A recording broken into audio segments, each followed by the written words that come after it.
दोस्तों, आज का हमारा टॉपिक है सरकार के अंग। क्योंकि सरकार के अंगों के बारे में जानना हमें बहुत ही ज़रूरी है, क्योंकि ये एक बेस है और जब तक ये हमें क्लियर नहीं होगा तब तक हम ना तो केंद्रीय सरकार को समझ पाएंगे और ना ही राज्य सरकार को, यानी दोनों में क्या अंतर है ये समझ नहीं पाएंगे। तो आइए सबसे पहले ये समझते हैं कि सरकार के अंग में कार्यपालिका क्या है, विधायिका क्या है और न्यायपालिका क्या है। तो सरकार के अंग तो होते ही हैं, लेकिन सबसे पहले हम ये समझते हैं कि सरकार क्या होती है। सरकार वो है जो राज्य की इच्छाओं की पूर्ति करती है, और राज्य की इच्छाओं की पूर्ति करने वाले संगठन को सरकार कहते हैं। तो हमारे राज्य में जितने भी काम होते हैं उसके सारे काम सरकार ही करती है। तो हमारे भारत ने सबसे पहले संसदीय व्यवस्था अपनाई, और जो संविधान बनाया गया उसमें 3 तरह से काम करने वाले सदन यानी कि 3 अंग बनाए गए, और वो 3 अंग है सरकार के कार्यपालिका, विधायिका और न्यायपालिका। तो एक बार सबसे पहले हम इन तीनों अंगों को बेसिकली समझ लेते हैं कि इनका क्या काम होता है। तो सबसे पहले बात करते हैं विधायिका की। तो हमारे भारत में किसी भी प्रकार का कोई भी कानून बनाने का जो काम होता है वो होता है विधायिका का। विधायिका का मतलब होता है विधेयक बनाना, और विधेयक का मतलब होता है बिल, यानी कि विधेयक बनाने की जो शक्ति है वो विधायिका के पास है। तो अब हम इसे सीधे शब्दों में ऐसे कह सकते हैं कि विधायिका का जो मेन काम है वो है देश के लिए कानून बनाना, और इस कानून को मतलब इस विधेयक को लागू करने का जो काम है वो कार्यपालिका करती है। यानी कि बिल बनाने का काम विधायिका करती है और बिल को लागू करने का काम कार्यपालिका करती है। और इस कानून को लागू करने में किसी भी प्रकार की कोई परेशानी आती है या न्यायिक चुनौती आती है या फिर कोई इस कानून का उल्लंघन करता है, तो उसका जो सज़ा का प्रावधान है यानी कि न्याय करने की जो शक्ति है वो न्यायपालिका के पास होती है।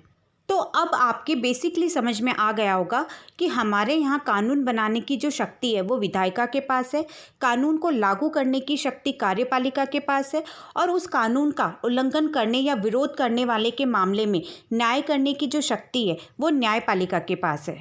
तो जब विधायिका कानून बनाती है और कार्यपालिका उस कानून को देश में लागू करती है और देश का शासन चलाती है, और न्यायपालिका कानून तोड़ने वाले को दंड देती है। और अगर हमारे संविधान की व्याख्या पर किसी भी तरह का कोई प्रश्न उठता है तो प्रश्न का निवारण भी करती है न्यायपालिका। तो इस तरह से सरकार के इन तीनों अंगों का कार्य अलग अलग है।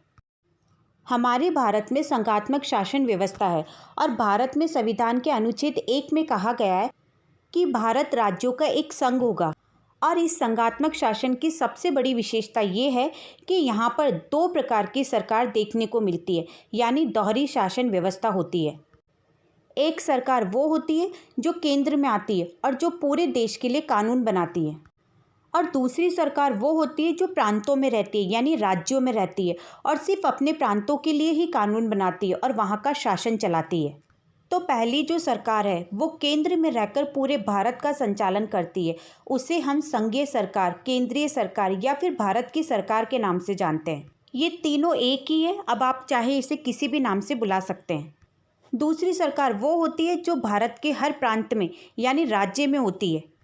प्रांतीय सरकार वो होती है जो प्रांत में यानी राज्य में रहकर काम करती है, अपने राज्य की शासन व्यवस्था को चलाती है। तो अब जहाँ भी सरकार होगी वहाँ आपको इसके 3 अंग देखने को मिलेंगे। तो केंद्रीय सरकार के भी 3 अंग होते हैं, विधायिका, कार्यपालिका और न्यायपालिका। अब हमें ये जानना है कि केंद्रीय सरकार की जो विधायिका है उसे किस नाम से जानते हैं, कार्यपालिका में कौन कौन से लोग आते हैं, और भारत की सबसे बड़ी न्यायपालिका कौन सी है। सेम इसी तरह प्रांतों में भी सरकार होती है और उनके भी आपको 3 अंग देखने को मिलेंगे। तो राज्य की विधायिका को क्या कहते हैं, राज्य की कार्यपालिका में कौन कौन लोग आते हैं, और राज्य की सबसे बड़ी अदालत को हम किस नाम से जानते हैं। तो अब हम सबसे पहले ये समझते हैं कि केंद्र सरकार में कार्यपालिका में कौन कौन है और राज्य सरकार की कार्यपालिका में कौन कौन है। तो यहाँ अब हम देखते हैं केंद्र स्तर पर और राज्य स्तर पर। तो केंद्र स्तर पर सबसे पहले आते हैं कार्यपालिका के राष्ट्रपति। राष्ट्रपति न केवल केंद्र स्तर पर बल्कि पूरे भारत की कार्यपालिका का अगर हेड माना जाता है तो किसे माना जाता है, राष्ट्रपति को। दूसरे नंबर पर आते हैं उपराष्ट्रपति, और तीसरे नंबर पर आते हैं हमारे प्रधानमंत्री। और प्रधानमंत्री को वास्तविक हेड कहा जाता है।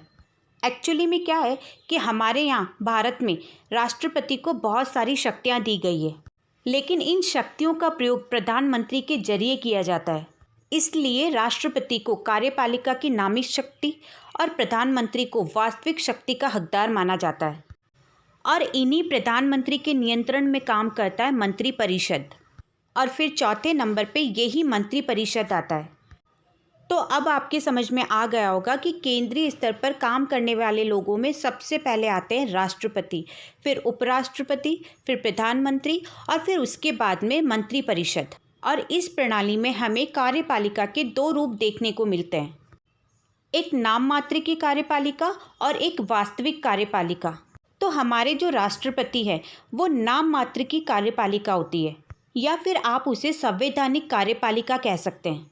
इनके पास केवल शक्तियाँ होती है, लेकिन इन शक्तियों का जो प्रयोग है ये खुद अपने विवेक से नहीं करते। तो फिर वास्तव में इन शक्तियों का प्रयोग कौन करता है? तो वास्तव में इन शक्तियों का जो प्रयोग है वो करते हैं प्रधानमंत्री और उनका मंत्रिपरिषद। प्रधानमंत्री इनकी शक्तियों का प्रयोग करते हैं, इसलिए ये वास्तविक कार्यपालिका होती है, और राष्ट्रपति नाममात्र कार्यपालिका होती है। अब मंत्रिपरिषद क्या होता है? तो मंत्रिपरिषद मंत्रियों का समूह होता है। जैसे एक विभाग होता है शिक्षा, तो उस शिक्षा विभाग का जो मंत्री होता है वो होता है शिक्षा मंत्री। तो जितने भी विभाग होते हैं और उनके जो मंत्री होते हैं और उनका जो समूह या ग्रुप होता है उसे हम मंत्रिपरिषद कहते हैं। तो मंत्रिपरिषद में 3 तरह के मंत्री होते हैं, कैबिनेट मंत्री, राज्य मंत्री और उप मंत्री। कैबिनेट मंत्री वो होते हैं जो अपने विभाग के मुख्य होते हैं। अब एक बात और जो हमें कई बार देखने को मिलती है, कई जगह हमें मंत्रिमंडल तो कई जगह हमें मंत्रिपरिषद देखने को मिलता है। तो क्या मंत्रिपरिषद और मंत्रिमंडल एक ही है या फिर इन दोनों में अंतर है? तो इन दोनों में बहुत अंतर है, और वो क्या अंतर है पहले हम इसे समझ लेते हैं। अब चाहे मंत्रिपरिषद हो या फिर मंत्रिमंडल, इन दोनों के अध्यक्ष प्रधानमंत्री होते हैं। मंत्रिपरिषद में प्रधानमंत्री के साथ साथ कैबिनेट मंत्री, राज्य मंत्री और उप मंत्री आते हैं, यानी कि इनको मिलाकर ही मंत्रिपरिषद का निर्माण होता है। जबकि मंत्रिमंडल में केवल कैबिनेट मंत्री और प्रधानमंत्री ही आते हैं, यानी कैबिनेट मंत्री और प्रधानमंत्री को मिलाकर मंत्रिमंडल का निर्माण होता है। तो अब आपके समझ में आ गया होगा कि मंत्रिमंडल जो है वो बहुत छोटा होता है और मंत्रिपरिषद मंत्रिमंडल से बड़ा होता है। जाहिर सी बात है, जब मंत्रिपरिषद में इतने सारे मंत्री आएंगे तो वो बड़ा ही होगा ना। मंत्रिपरिषद की जो बैठक है वो महीने में एक बार होती है, या फिर कभी कभी तो वो भी नहीं होती। जबकि मंत्रिमंडल की बैठक सप्ताह में एक बार जरूर होती है, और देश के जितने भी इम्पोर्टेंट फैसले होते हैं वो मंत्रिमंडल के द्वारा ही लिए जाते हैं। अब बात करते हैं केंद्र सरकार की विधायिका यानी कि व्यवस्थापिका के बारे में। इसे हम सांसद भी कहते हैं, यानी भारत सरकार के जो कानून बनाने वाली संस्था है उसे हम सांसद कहते हैं। संसद के 2 सदन होते हैं, लोकसभा और राज्यसभा। लोकसभा को प्रथम और निम्न सदन भी कहते हैं, और राज्यसभा को द्वितीय और उच्च सदन भी कहते हैं। यहाँ मैं आपको एक चीज़ क्लियर कर देती हूँ कि संसद के 2 सदन होते हैं, लोकसभा और राज्यसभा। यानी अगर आपको कोई पूछता है या एग्ज़ाम में किसी तरह का कोई क्वेश्चन आता है कि संसद के कितने सदन होते हैं, तो आपको बताना है कि 2 सदन होते हैं। लेकिन अगर क्वेश्चन में ये आता है कि संसद के कितने अंग होते हैं, तो आपको बताना है कि संसद के 3 अंग होते हैं। अब जो ये विधायिका है, इसमें जो विधेयक बनाने का जो काम होता है वो भी 2 स्तर पर बनाए जाते हैं, एक केंद्र स्तर पर और एक राज्य स्तर पर। इसमें 3 प्रकार की सूची होती है, केंद्र सूची, राज्य सूची और समवर्ती सूची। तो ये जो केंद्र सूची है उन पर जब विधेयक बनाने की बात आती है तो वो केंद्र द्वारा बनाया जाता है, और जो राज्य सूची है उस पर जब कानून बनाने की बात आती है तो वो राज्य द्वारा बनाया जाता है। और जब समवर्ती सूची पर कानून बनाने की बात होती है तब दोनों बना सकते हैं, केंद्र सरकार और राज्य सरकार। तो ये जो केंद्र स्तर पर या राज्य स्तर पर जो विधायिका का काम करता है, उनका मेन काम होता है विधेयक बनाना। अब ये विधि बनाने के लिए या कानून बनाने के लिए केंद्र स्तर पर जो व्यवस्था की गई है उसका नाम है संसद, और राज्य स्तर पर जो व्यवस्था की गई है उसका नाम है विधानमंडल। यानी केंद्र स्तर पर जो कानून बनाने का काम करता है वो है संसद, और इस संसद के 2 अंग होते हैं, लोकसभा और राज्यसभा, और ये दोनों सदन मिलकर ही विधेयक तैयार करते हैं, और इन्हीं सदन के मेंबर्स को हम लोग बोलते हैं विधायिका। अब जो केंद्रीय स्तर पर लोकसभा और राज्यसभा के जो मेंबर्स होते हैं उन्हें सांसद कहा जाता है, MP यानी मेंबर्स ऑफ पार्लियामेंट। अब जब राज्य स्तर पर विधानमंडल आती है तो इसमें भी आप दो सदन देख सकते हैं, एक है विधानसभा और दूसरी है विधान परिषद। विधानसभा सभी राज्यों में ज़रूरी होती है, हमारे जितने भी राज्य हैं उन सभी में विधानसभा मौजूद, लेकिन विधान परिषद जो होती है वो सभी राज्यों में ज़रूरी नहीं होती। ये डिपेंड करता है उस राज्य पर कि क्या वो विधान परिषद रखना चाहता है या नहीं। अभी वर्तमान समय में 7 राज्यों में विधान परिषद है और ये राज्य चाहें तो विधान परिषद रख सकते हैं और हटा भी सकते हैं। तो इस तरह से राज्य स्तर पर विधानमंडल विधायिका का काम करते हैं और इसके मेंबर्स विधायक कहलाते हैं। अब सवाल ये उठता है कि प्रधानमंत्री लोकसभा के मेंबर भी है और कार्यपालिका के मेंबर भी है, तो एक ही मंत्री 2 स्तर पर कैसे हो सकते हैं? तो प्रधानमंत्री लोकसभा के सदस्य होने के नाते विधायिका के भी अंग होते हैं और जब यहाँ कार्यपालिका के रूप में कार्य करने लगते हैं तो कार्यपालिका के भी अंग होते हैं। दोस्तों, हमारे जितने भी मंत्री होते हैं जो मंत्री पद पे होते हैं, जैसे कैबिनेट मंत्री, राज्य मंत्री या मंत्री परिषद, तो ये जितने भी मंत्री हैं ये मंत्री बनने के बाद कार्यपालिका के अंग बन जाते हैं और जब तक मंत्री नहीं होते तब तक विधायिका के अंग बने रहते हैं। तो एक ही व्यक्ति कार्यपालिका भी हो सकता है और उसी समय विधायिका भी हो सकता है। जब वो संसद में बिल पास कराने जाता है तब वो विधायिका के रूप में काम करता है और जब वही मंत्री अपने मंत्रालय में रहकर काम करता है तो उस समय वो कार्यपालिका में रहकर काम करता है। जैसे सरकार पक्ष के कई सदस्य कार्यपालिका के साथ काम करते रहते हैं और जो विपक्ष में बैठे लोग होते हैं वो केवल विधायिका के रूप में काम करते हैं। तो इस तरह से विधायिका के सदस्य कार्यपालिका के भी मेंबर्स हो सकते हैं। तो दोस्तों, ये ध्यान रखने वाली बात है कि विधायिका के सदस्य कार्यपालिका के मेंबर्स भी हो सकते हैं और कार्यपालिका के सदस्य विधायिका के मेंबर्स भी हो सकते हैं। इसीलिए कार्यपालिका और विधायिका के मेंबर्स में एक आपसी समझ और बॉन्डिंग होती है। अब हम बात करेंगे सरकार के तीसरे अंग न्यायपालिका की।